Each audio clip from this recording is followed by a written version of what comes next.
Hello and welcome to Podcast Essentials. Today we'll be talking about production standards. I'm joined by my co-host in Blaney, New South Wales, Australia, Rich Bowden. You there, Rich? I am indeed, and a little bit bleary-eyed after the semi-final this morning, but all set to go, John. No problem. Okay, so there's basically four areas of production standards that we'll be talking about today. These are the last things you need to have your file set to before you publish it. So they are the file type, the bit rate of the file, the loudness level, and whether or not it's mono or stereo. So we'll start with the first one. MP3 is the standard for podcasting, and good podcast hosts won't allow you to upload in WAV. And if you do that in error, it'll tell you, sorry, this one's not acceptable. Our good friends over at SoundCloud will let you put up any rubbish. So you can put up a .wav form there, but it's not really standard. It makes it difficult for people to then download the file because it's so much bigger. When I'm converting from .wav form to .mp3 with all the other things we do, the file goes from about 60, 70 megs down to about 10 for a 10-minute video, 10-minute audio file rather. So it makes a difference for the people at the other end when they're downloading. And MP3 is the standard. So everyone's podcast, when people are listening to them in a chain in their feed, you're going to get the same quality across all of them, depending on the recording space they've used and that sort of thing. But it brings the parameters closer together. Does that make sense to you, Rich? Yeah, I was just going to make a point, though, that if you are a music podcast, then I suppose WAV file is preferable, isn't it? That I'm talking about, like, serious music and sound quality when a WAV file is used for that. Yeah. The other thing I was going to suggest is that if you use Auphonic, which is kind of like the polishing software after the editing, they ask that you put it in as a WAV file because it just works better, and then they return it to you as an MP3. Yeah. I think the general rule of thumb is record in the highest possible standard and then publish an MP3.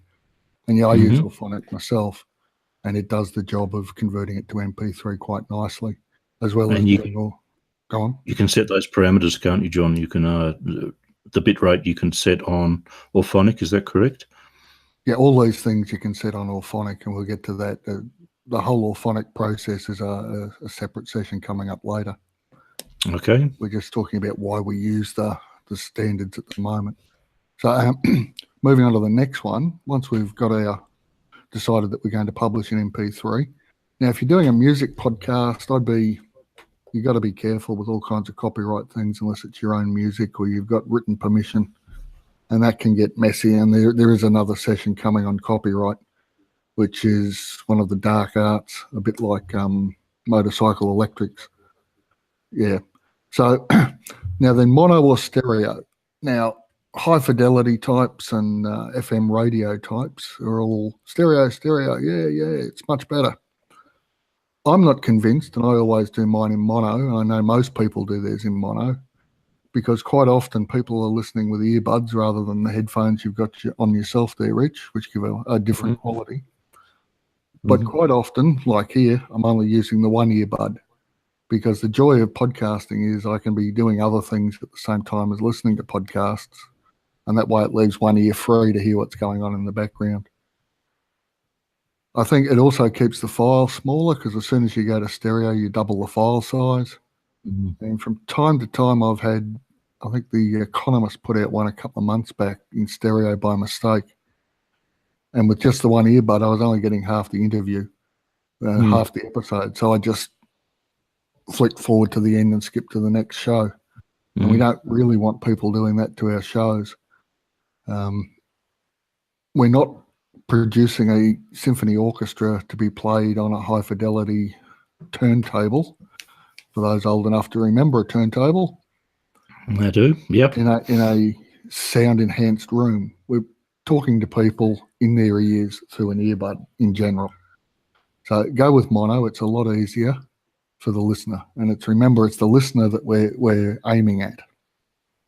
I'll get to bit rates later because that impacts that as well. But so we'll go on to LUFS. Now, LUFS is a thing that confuses a lot of people, and there are any number of ways you can measure volume. I use LUFS because that's the standard they use on the Auphonic platform, and it's getting to be more standard across the industry. Now, LUFS stands for loudness units below. What's the word? I've forgotten it again. I'll find it. It's okay. Below full scale. Below full scale. Loudness units below full scale. You can see I say it out loud a lot. I just use LUFS. So that's relative to full scale, is that right? Yeah, relative to full scale. So if we use full scale to mean as loud as possible for the machine to work without distorting, the loudness units then are measured below that. So they're always a negative number. Now, the EU put out a standard saying -16 was the standard for podcasts. And a lot of people around the world adopted this. It wasn't enforced in any way, shape or form, but it gave some sort of certainty. And then Spotify and Alexa came into the podcasting sphere, and they require -14. They prefer -14 as the standard for their platforms. Now, having done both, the -14 is not that much louder than the -16, particularly in the earbuds and with the adjustments you can make on the side of the phone. So I've gone to -14 because why annoy people that are going to be spreading podcasting elsewhere? And Spotify in particular, I'm not getting a lot of downloads, but I'm getting more downloads there that I wouldn't have gotten otherwise. So -14 is the go. Now, I know people are really old school people that say, no, I do it -2 to -3. People can always adjust the volume. And while we can adjust the volume, there's also that split second when you get the loudness in your ear, which can be uncomfortable for some people. And then fully in the knowledge that at the end of the show, after you've turned down the volume, you're going to have to turn it back up for the next one. So if everyone does sort of -14 and -16 in that range, and it's just easier to go to -14 because that's what Spotify and Alexa want, I think it's easier just to stick with it. And if everyone does it, then it makes the listener's experience more enjoyable. And sort of the listeners are why we're doing this, I'd have thought. But that's my view. Any thoughts, Rich?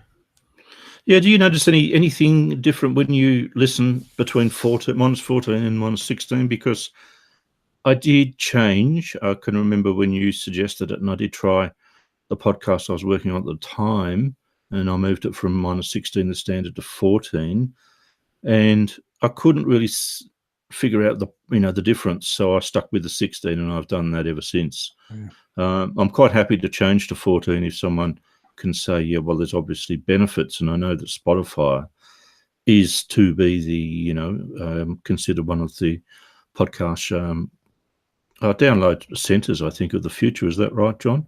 And I do know that, as you said, that they prefer that, but I'm just not convinced that it's worthwhile. If 16's the standard, no one's too worried.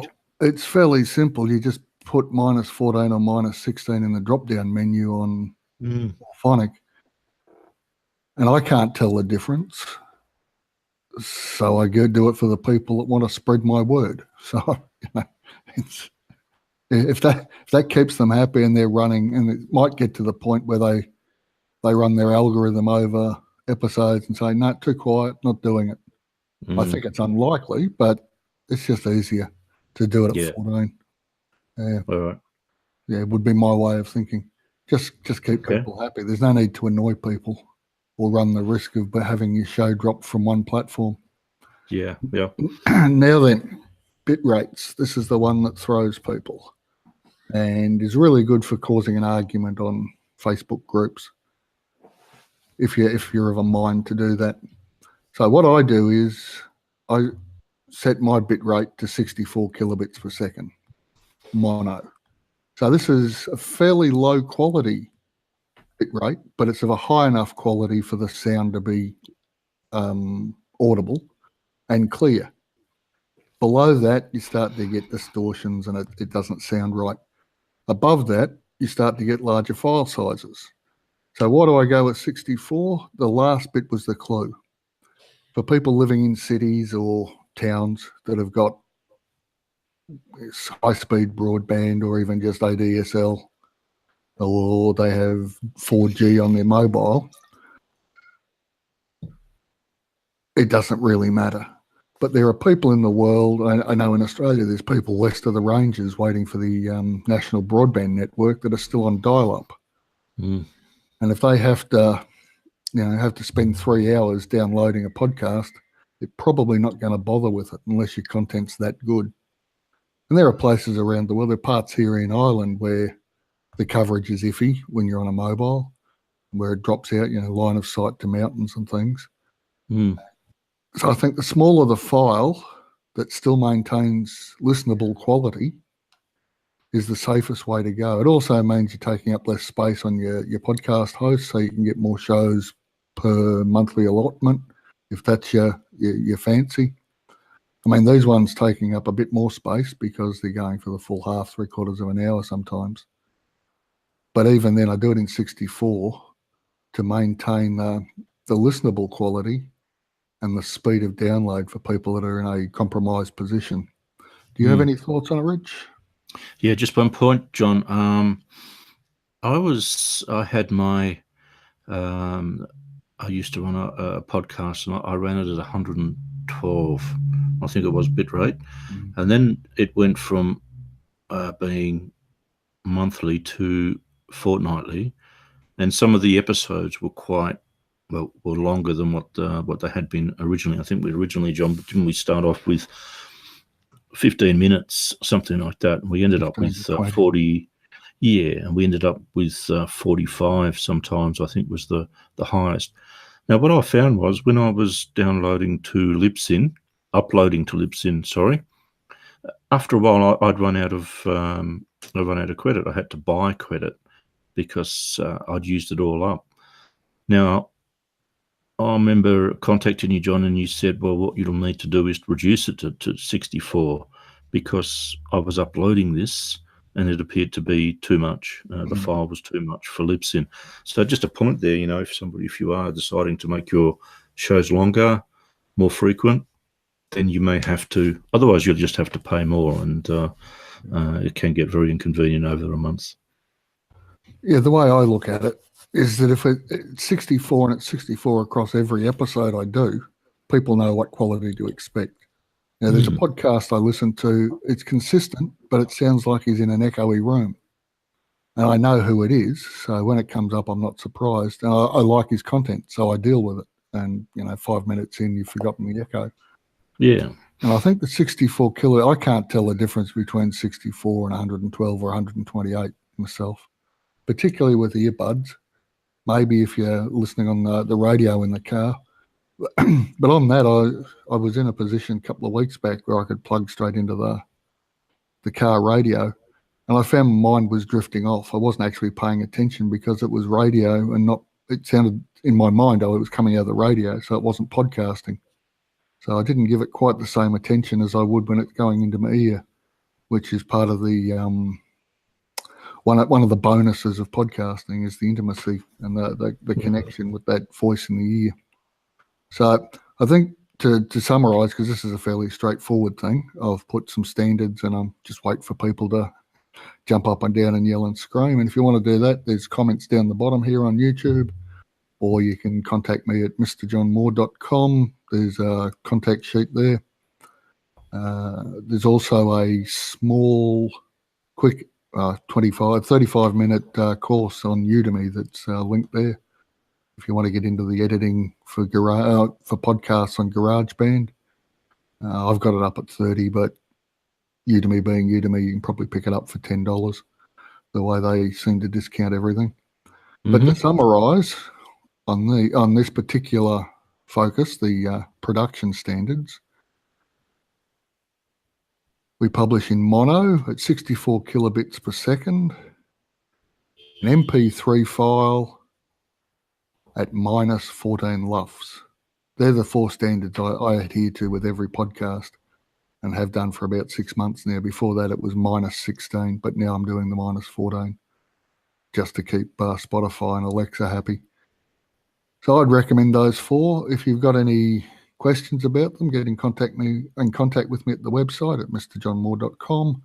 That's down below as well, and it'll be in the show notes on the podcast. You got anything to add, Rich, before we wrap it up? I've just been flicking through your blog post, supporting blog post for this episode, John.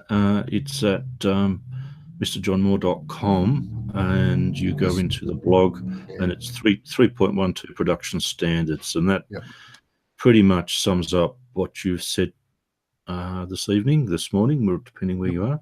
Very well too. So yeah, if you want to like and share that, I think that'd be great. That'd be handy. Thank you for that. Thank you for that. Yeah, our next episode will be on the joys of outdoor recording. So I need that. Okay, so I'll see if we can put the laptop and the microphone, everything outside to do it. Mm-hmm. I'll be moving over this weekend, so it may not be possible. I'll have to stay indoors, but we'll talk about it anyway. It'll be fun because it's a whole other level of pain you can get into if you're not careful. Mm-hmm. Okay, and with that, I'll pull this one to a close and we'll say goodbye. See ya. Thank you very much, John.